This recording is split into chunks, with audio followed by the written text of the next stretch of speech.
10 faits à savoir concernant les dons spirituels. Fait numéro 1.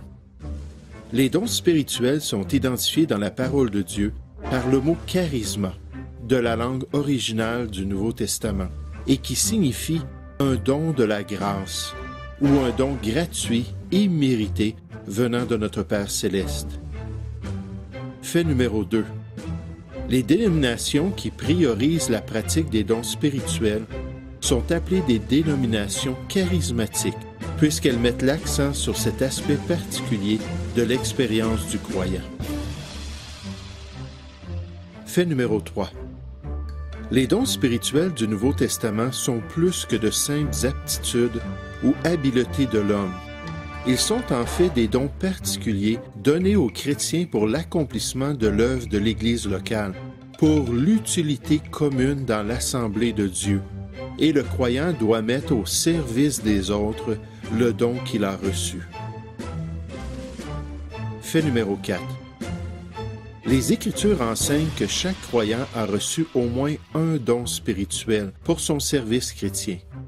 En tant que membre du corps de Christ, il a reçu une fonction particulière dans celui-ci et il fut équipé par le Saint-Esprit pour l'accomplissement de cette tâche dans l'œuvre de Dieu. Fait numéro 5. Bien que plusieurs passages du Nouveau Testament offrent des informations concernant les dons spirituels de l'Église, les deux passages principaux à le faire sont Romains chapitre 12, à partir du verset 3, et 1 Corinthiens des chapitres 12 à 14. Fait numéro 6.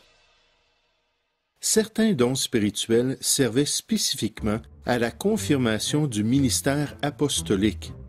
Le miraculeux de ces dons démontrait à tous que l'œuvre des apôtres venait réellement du seul vrai Dieu et non des hommes, et ainsi, Dieu appuyait leur témoignage par des signes, des prodiges et divers miracles, et par les dons du Saint-Esprit distribués selon sa volonté. Fait numéro 7. Le don spirituel le plus célèbre est probablement le don du parler en langue, qui accomplissait plusieurs fonctions dans le témoignage de l'Église primitive, l'Église du premier siècle. Fait numéro 8.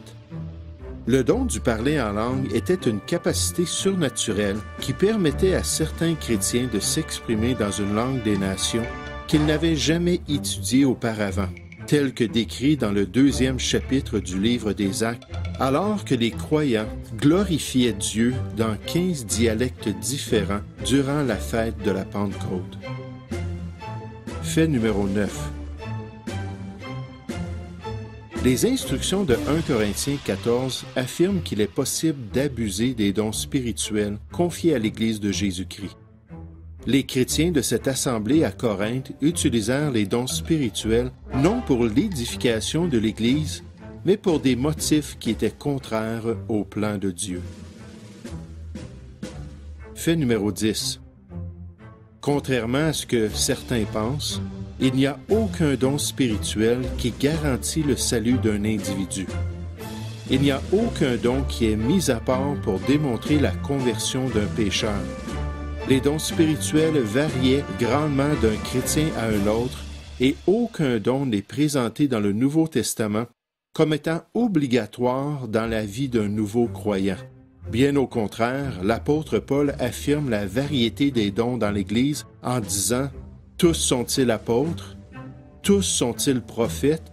Tous sont-ils docteurs?